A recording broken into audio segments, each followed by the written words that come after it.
She was young, she was full of dreams, a high school cheerleader with her whole future ahead of her. The night of February 16th, 1974 was supposed to be magical. A beautiful dress, a loving boyfriend, a Valentine's Day dance filled with laughter and romance. But what started as a night of joy turned into a nightmare, a sudden violent abduction. A helpless boyfriend was left bleeding, and a devastating discovery that would shake a community to its core. For 46 years, her case remained unsolved. Her family left wondering, who did this and why? But decades later, with the power of DNA, Carla Walker's killer was finally unmasked. This is her story. Before we begin, a warning. This case involves graphic descriptions of violence, abduction, and murder. Viewer discretion is advised.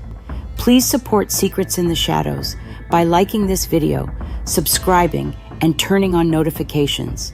Your support helps us keep sharing these stories. February 1974. Carla Jan Walker was a 17-year-old high school junior in Fort Worth, Texas.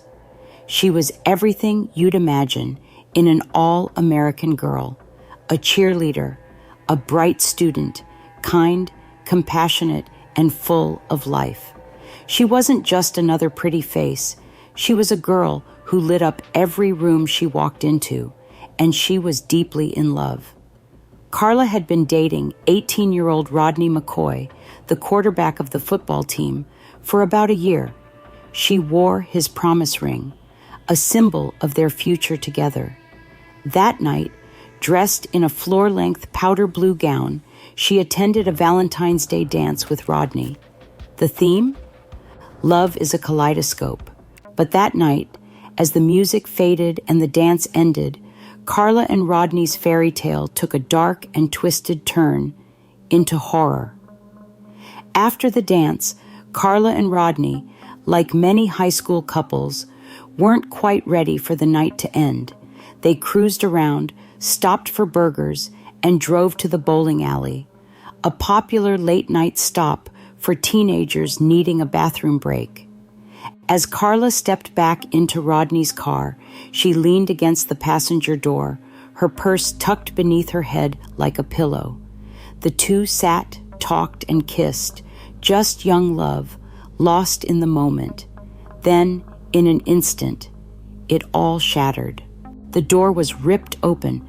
Carla fell backward, her body yanked from the car.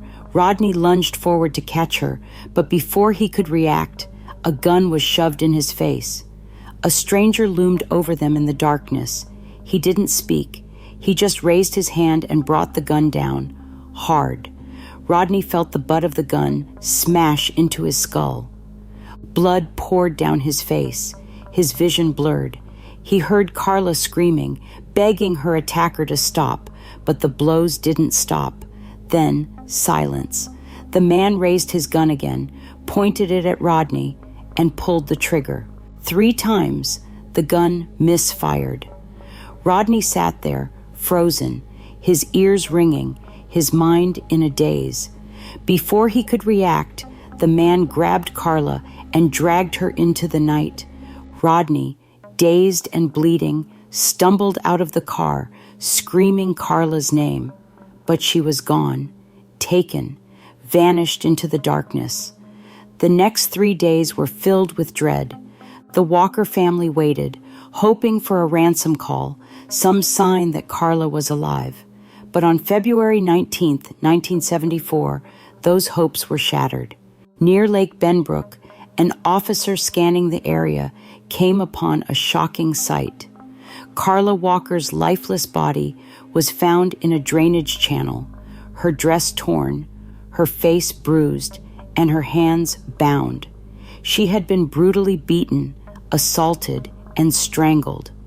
The town of Fort Worth fell into mourning, and the question remained, who had done this? In 1974, law enforcement questioned multiple suspects, including local men with criminal records. However, the case lacked clear leads, and crucial missteps were made that allowed it to go cold. One of the most significant errors involved a key piece of evidence, a Ruger .22 caliber gun magazine found near the scene. Police traced the magazine to Glenn Samuel McCurley, a local man who had reported a gun stolen around the time of Carla's murder. But instead of pressing further, investigators accepted McCurley's explanation and moved on. His alibi was never solidly confirmed, and no search of his home was conducted. Had investigators followed up, they may have uncovered crucial evidence decades earlier. But without forensic technology at the time, the case grew cold. Rodney McCoy lived with survivor's guilt for decades. In interviews, his emotions remained raw. He blamed himself for not protecting Carla, and the trauma changed the course of his life. He moved to Alaska to escape, never fully recovering from the guilt. As of the latest available information, Rodney McCoy is still alive, and he continues to speak about the tragedy that changed his life forever. In 2020, forensic genealogists used advanced DNA techniques to match preserved evidence to Glenn Samuel McCurley. He had been questioned in 1974, but was overlooked due to a lack of direct evidence.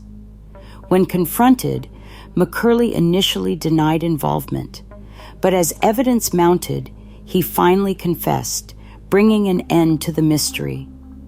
In August 2021, McCurley pleaded guilty to Carla's murder. He was sentenced to life in prison.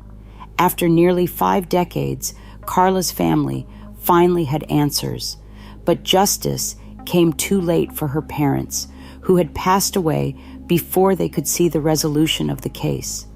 McCurley died in prison in 2023, taking more secrets with him. Carla's case led to the introduction of the Carla Walker Act on December 2024, pushing for improved DNA research in cold cases. The bill, supported by lawmakers like Texas Senator John Cornyn, proposes federal funding for forensic genetic genealogy testing to solve more cold cases.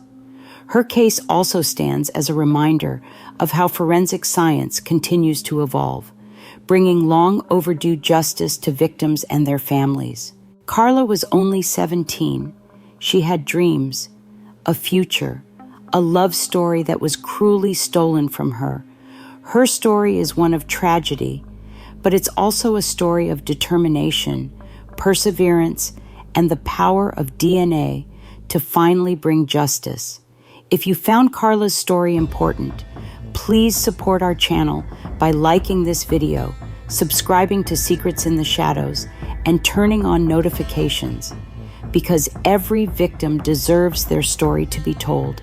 Until next time, stay safe, stay aware, and never forget those whose voices were silenced too soon.